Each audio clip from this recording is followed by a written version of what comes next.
सारे मुक्त झाली ही धरा, अभिमानाने गावात जय हिंद हाच नारा, जय हिंद हाच नारा. विचारपीठावरील मान्यवर, गुरुजन वर्ग व माझ्या विद्यार्थी मित्रमैत्रिणींनो, तुम्हा सर्वांना स्वातंत्र्य दिनाच्या खूप खूप शुभेच्छा.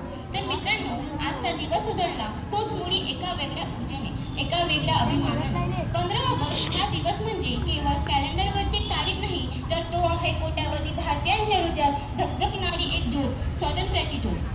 आज आपण जो तिरंगा अभिमानाने फडकवतो त्या प्रत्येक रंगामागे एक कथा दडलेली आहे. भगवा रंग सांगतो त्यागाची, पांढरा रंग सांगतो सत्य आणि शांततेची, तर हिरवा रंग सांगतो समृद्धीची आणि मध्यभागी असलेला अशोक चक्र आपल्याला सतत पुढे जाण्याची प्रगतीची शिकवण दे. 150 वर्षाहून अधिक काळ आपला भारत देश परकीय सत्तेखाली दबलेला होता, पण या मातीत जमलेल्या असंख्य वीरांनी हार मानली नाही.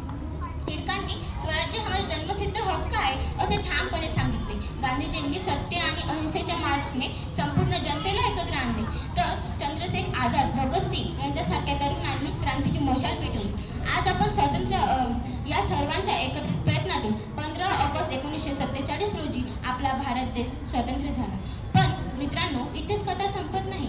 स्वातंत्र्य मिळवणं जितकं कठीण होतं, तितकंच ते जपणं, वाढवणं आणि पुढच्या पिढीपर्यंत सुरक्षित पोहोचवणं हे तितकंच महत्त्वाचं आहे.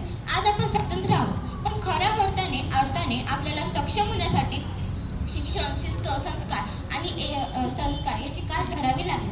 छोट्या छोट्या गोष्टींमधून आपण देशसेवा करू शकतो.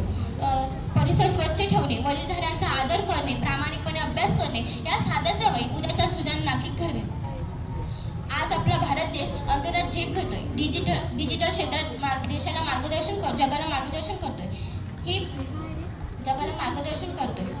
खेळाच्या मैदानातही आपला तिरंगा उंच फडकवतोय.